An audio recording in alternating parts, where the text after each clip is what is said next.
Hello, and welcome to English for Everyone, where we practice real-life American English. Today we're going to learn to avoid some important mistakes and learn some great vocabulary, so let's get started. First, let's watch a clip.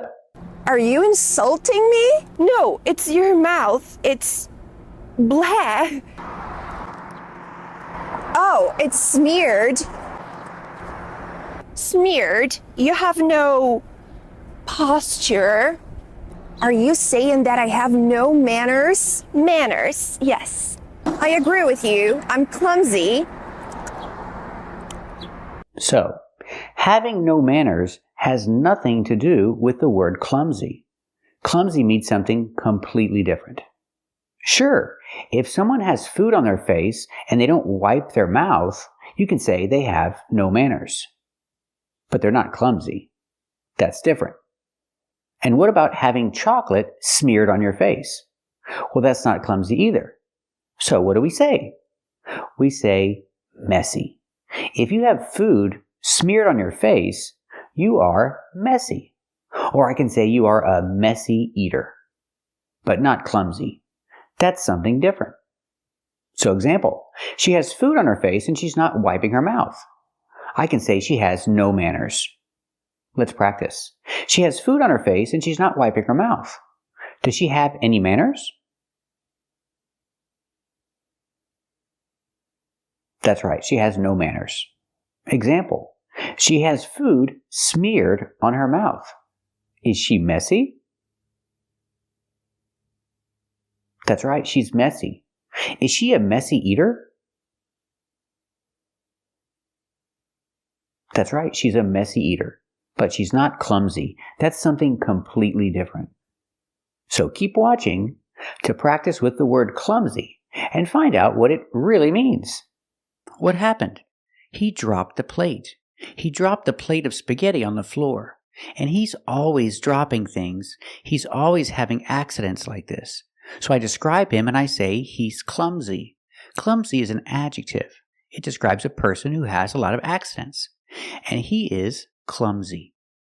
Pronunciation, the U is short. It makes the sound like cup and up, clum, z. The S makes a Z sound like zebra, clumsy. And the last sound is a long E like green beans, clumsy. The stress is on the first syllable. Clumsy. He's really clumsy. He's always dropping things. Let's practice. Is he clumsy? That's right, he's really clumsy. He's always dropping things. What happened? She put her foot in the trash can. She stepped in the trash can. It was an accident, but she's always having accidents like this. So I can say she's clumsy. Clumsy is an adjective. Or I can say she's a klutz. A klutz is a person. It's one person, so we say for one. She's a klutz. Pronunciation, cl. The U is short. It makes a sound like cup and up. Klutz. The Z is not pronounced with the voiced Z sound. It's pronounced with the S sound with no voice. Klutz. She's a klutz. She's always having accidents like this. If I want to give emphasis, I can use such. She's such a klutz. She's always having accidents like this, stepping into trash cans and dropping things. She's such a klutz. Let's practice. Is she a klutz? That's right, she's such a klutz. These two people are always having accidents. They're always dropping things, stepping into trash cans. So I can say they are clumsy. You could say they are a couple of klutzes, but for two people, it's better to use the adjective clumsy. They are really clumsy. Let's practice. Are they clumsy? That's right. They are really clumsy. So remember, clumsy is an adjective and klutz is a person. Make sure you use a klutz. So you can say he is clumsy or he is a klutz. It's the same idea.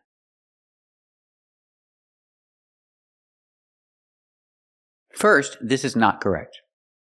Those are called weed. Those are weed because they are undesirable plants. I cannot say those are called weed. Those are weed. If you say weed with no S, you're talking about marijuana. But if you put an S on it and you say weeds, then you're talking about unwanted plants. Plants that you don't want in your garden. Those are called weeds, not weed. Keep watching until the end of this video to get a full explanation and practice with both. First, let's practice with weeds. She's pulling weeds out of her garden.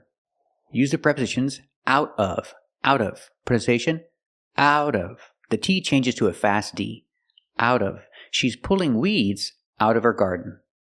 Out of her garden. We see the H in her is silent because it's not a stressed word, so you hear out of her, out of her. She's pulling weeds out of her garden. Let's practice. What is she doing? Is she pulling weeds out of her garden? That's right, she's pulling weeds out of her garden. This is also not correct. And now I'm holding a green capsicum. So we have the yellow peppers, the green capsicums. I cannot call these green capsicum or green capsicums. Not in America. In America, they're called green peppers or green bell peppers. If you go to a store and ask somebody for green capsicum or green capsicums, they won't know what you're talking about. We have to call these green peppers or green bell peppers. I love green peppers. Whenever I order pizza, I always ask for green peppers. I like green peppers on my pizza. What about you? Do you like green peppers on your pizza? Very good. This is also not correct. Bell peppers are usually bitter. And by bitter, I mean they have strong flavor. I cannot say they have strong flavor. Flavor in this case is countable. I have to use the article a. They have a strong flavor. Sometimes flavor is not countable. You can say it has flavor or it has a lot of flavor.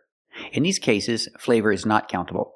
But if I use an adjective like strong, then it is countable and I have to use the article a. They have a strong flavor.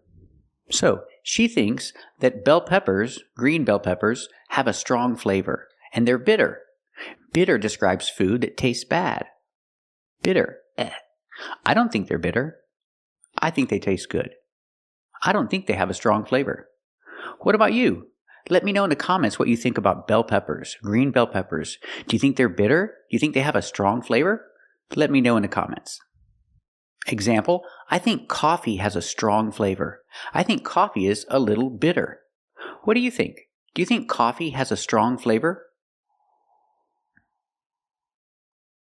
Very good. Do you think coffee is a little bitter? Very good. This is also not correct. Do you know what are olives? I cannot say, do you know what are olives? If I say what are, that's a direct question. I'm switching to make a question structure. What are olives? That's a direct question. But if I say, do you know, then it's an indirect question. And for an indirect question, we switch it back to a positive structure. Positive structure, olives are. Example, olives are good, olives are bad. That's a positive structure. So I have to use this when I make an indirect question with do you know? So it should be, do you know what olives are? Question, do you know what olives are? And then you answer the question. Yes, I know what olives are. Again, you're not asking a question, so you have to use the positive structure. I know what olives are. Or if you say, I don't know. I don't know what olives are. We have to use a positive structure because you're not asking a question. So again, if you ask a question, do you know, this is called an indirect question. Because when you say, do you know, you're using a question structure. That means you cannot use a question structure for the second part. You can only use one question structure. That's the reason the second part is in a positive structure. Do you know what olives are? Let's practice. Do you know what olives are? Yes, I know what olives are. Let's practice the question. Ask me the question. Yes, I know what olives are. Another example. I'm looking for the keys. I'm looking for the car keys because I don't know where they are. I use a positive structure. I don't know where they are. I cannot say I don't know where are they. Where are they is a question structure. If I ask a direct question, I can say, where are they? But if I say, I don't know where they are. Or positive, I know where they are. I use a positive structure again. I know where they are. And if you use the indirect question, do you know? Again, use the positive structure.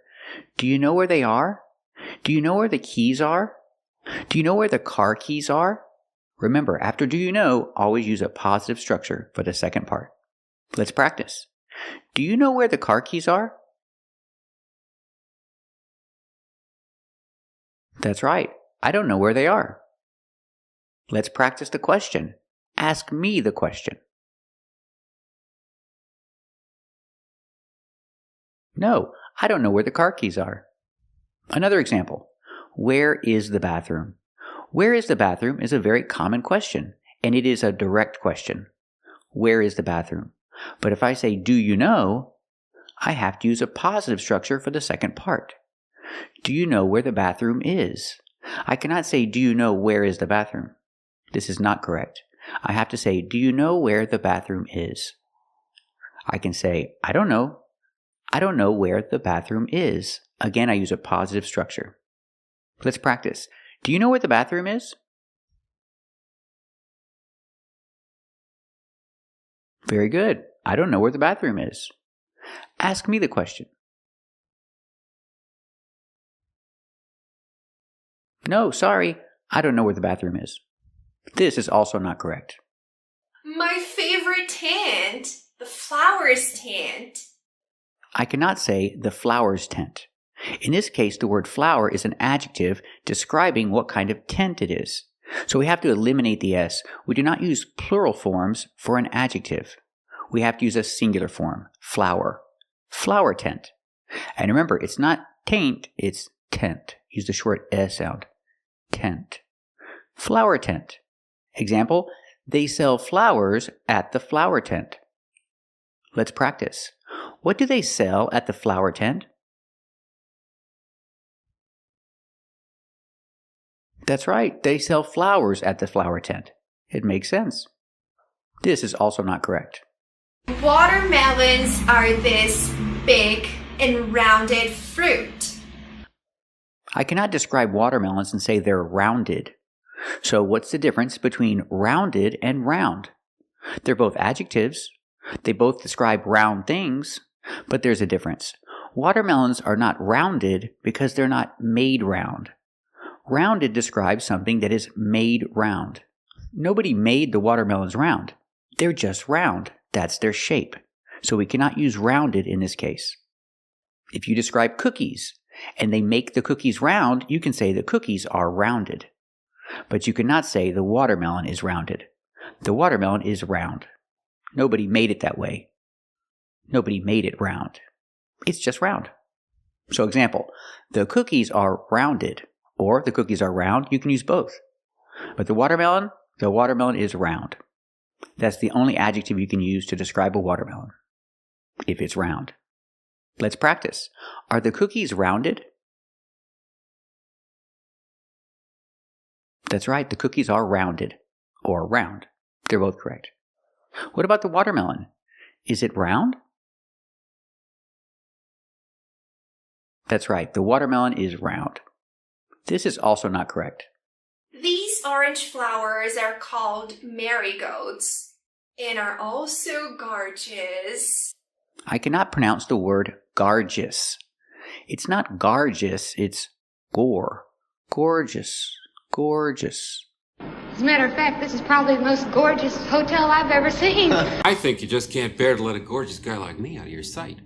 Amy was gorgeous and so sexually advanced. Oh, come on. You're gorgeous, and we're all gonna follow you. Yeah, I mean, he's gorgeous, and he's really nice, and he's really real.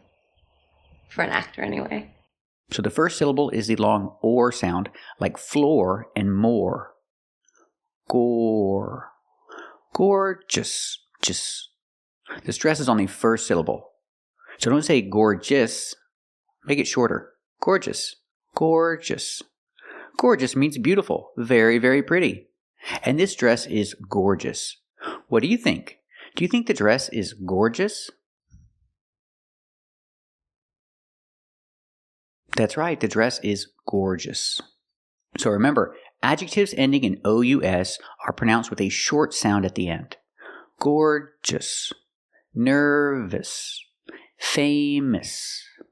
We have a lot of adjectives with OUS at the end, and they're all pronounced the same with a short sound.